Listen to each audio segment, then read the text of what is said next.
Common Sense TV. Thanks for checking me out again.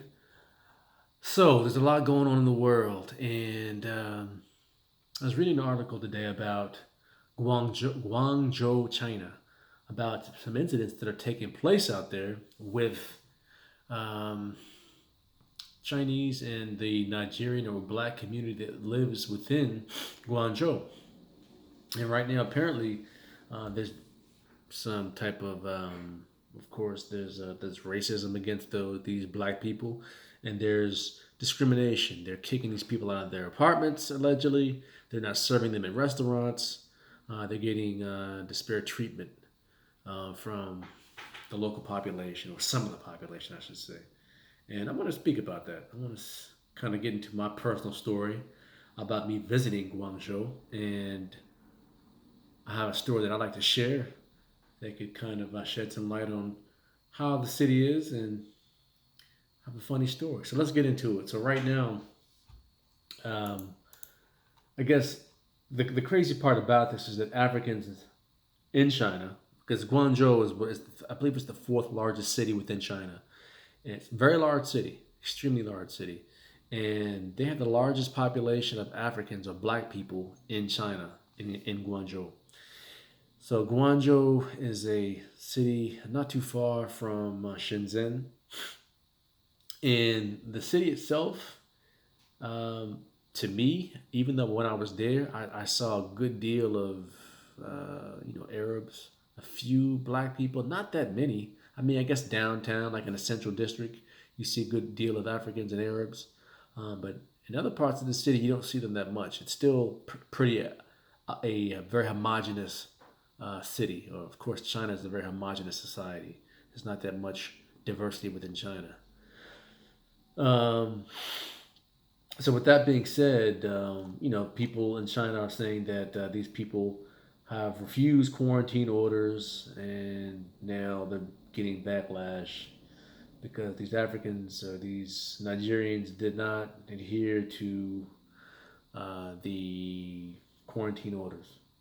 So now they're being scrutinized, and which is funny to me because at last I checked, the coronavirus originated with Chinese people in Wuhan. So to me, it doesn't make sense why they're singling out the African community. I mean, maybe they did not adhere to the quarantine like other people did. But again, Guangzhou, I don't think they were initially affected by that initial outbreak that happened in Wuhan. Um, so 30,000 foreigners live in Guangzhou, including about 4,500 Africans. So again, it's not that many. I think the city has like 18 million people. So again, it's a pretty small population. And let's say the first thing about China in general, and then I have nothing against Chinese people. I had good experiences and one bad experience there, but I'll say that Chinese people, Chinese culture is not really welcoming to most other outside cultures, to anyone really. They are into Chinese culture, into their heritage and their culture. That's the way it is. They're not like Americans. They're not very polite. That's just how some Chinese people are. I mean, that doesn't mean they're bad people. They're just not very polite. That's not part of their culture. There are a lot of people there. They push, they shove. Um, they're very, they're very straightforward.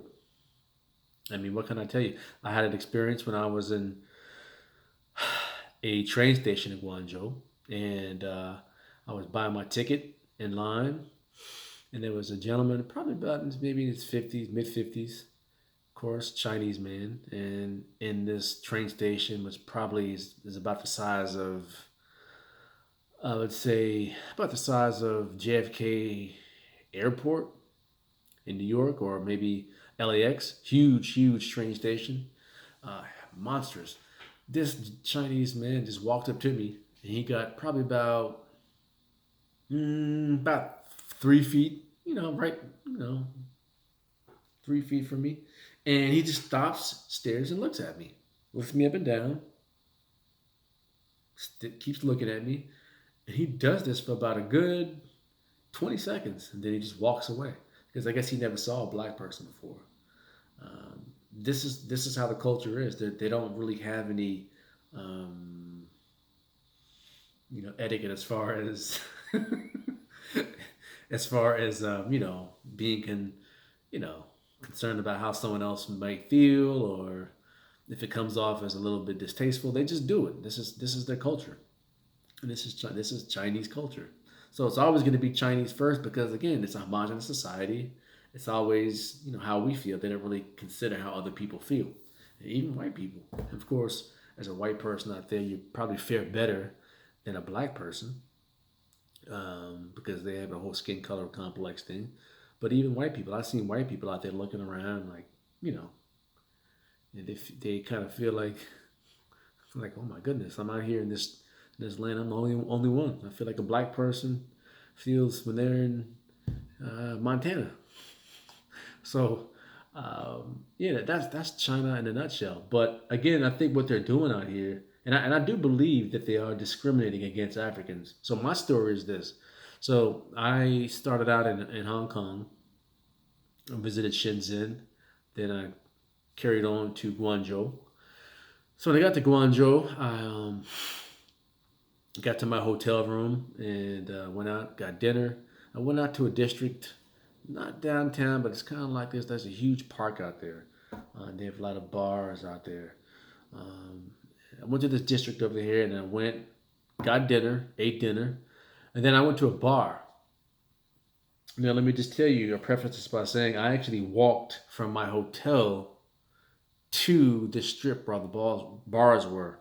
It's only about maybe a 10-minute walk, so it wasn't very far. So, um, you know, I've been taking cabs around earlier that day and before, and I knew I can kind of gauge how much a cab ride would be.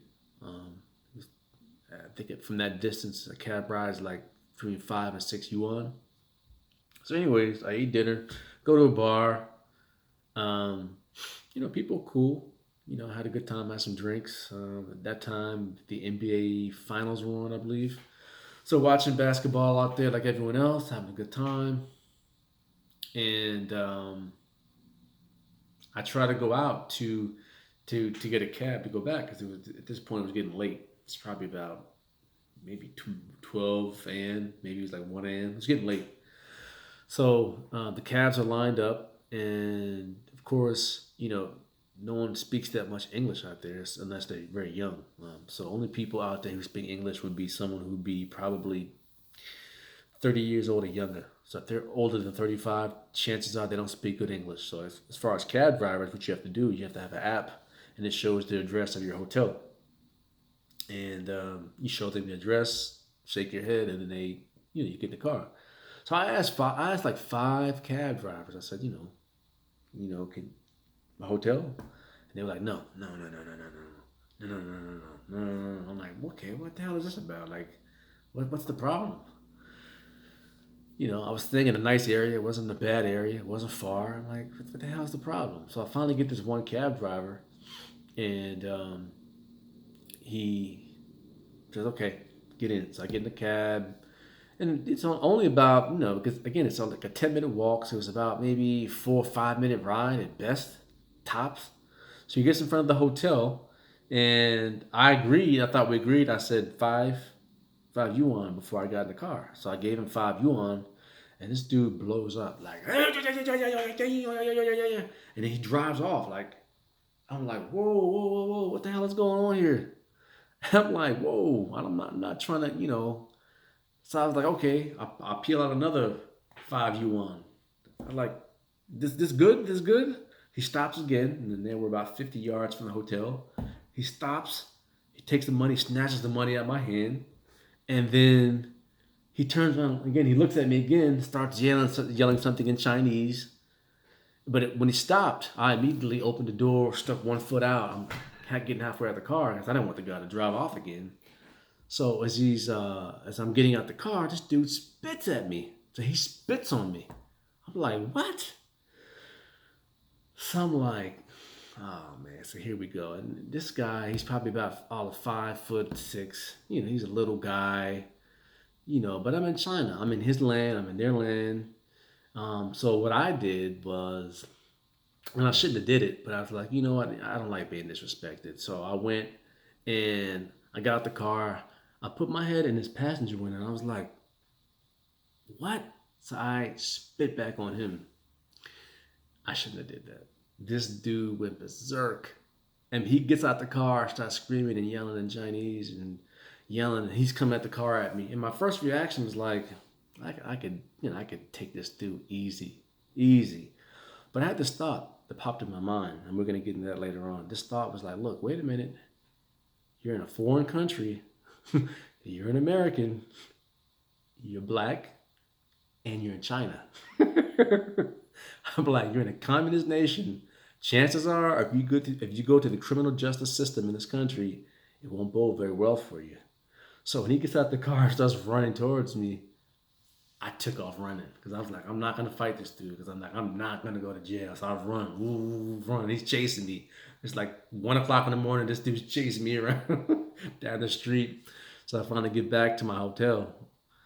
But it was crazy. But again, I'm glad I had that that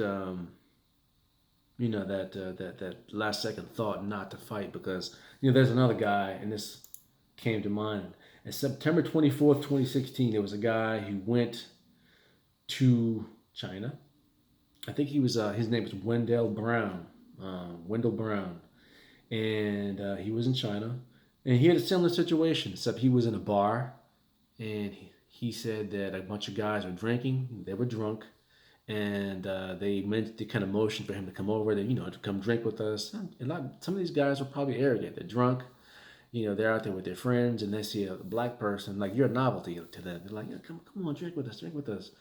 And he said he declined, and a altercation ensued where basically they say that he assaulted them. Now he said that they allegedly threw something at him. Right? He said they had threw a glass bottle at him. Right, and then he was kind of dodging the bottle, and he said he didn't throw a punch. They actually found out that he was totally innocent. They had video footage of him not punching this guy at all. The guy got hurt through some other way. I don't know whatever happened. They said that I guess maybe the guy hurt his eye doing something, but pretty much the Wendell Brown was just defending himself. And again, there were people who could kind of corroborate a story, saying he was innocent. He was just defending himself. He didn't punch the guy. Video footage, but nonetheless, in China, as an American, this guy spent 3 years in jail for something that is as minor as an assault. 3 years in prison, and that's what people need to realize when you go out to foreign countries, especially China. You better adhere to the rules of the land because, from what I understand, the conviction rate in China is 99.2%. They don't lose, you lose. So you better mind your manners when you go out there, and if you get into a situation, you better just walk away. I mean, I don't care what the situation is. Like for me, again, I had an epiphany. Run, don't fight, because I can guarantee you I'd still be in jail right now. I'd be in jail. But yeah, it can get crazy out there. But overall, again, that was an isolated incident. I'll make sure I mention that it's an isolated incident. I did go to Shenzhen. I was in Hong Kong. I was in Macau. I was in other parts of Guangzhou without any issues. People there were very, very, very, very nice, very hospitable. I didn't have any of the issues outside of that. So that's just one isolated incident, of course. China is a country of 1.3 billion people. So I'm not going to let one bad, situation like that say, oh, they're all bad. Those Chinese people, no, that's stupid. Okay, I'm more intelligent than that. And I hope other people would be more intelligent as well. But, unfortunately, some people like to make blanket statements. I'm not one of those people. But it was just a crazy situation. And I thought I'd share that today, that story. But yeah, I hope they can kind of get to the bottom of that, though, of this situation in China, and they can stop discriminating against the African and minorities out there, and they can kind of get along and kind of work this thing out. It's just not cool. But anyway, Thanks for listening. Please subscribe and drop a comment. Until next time.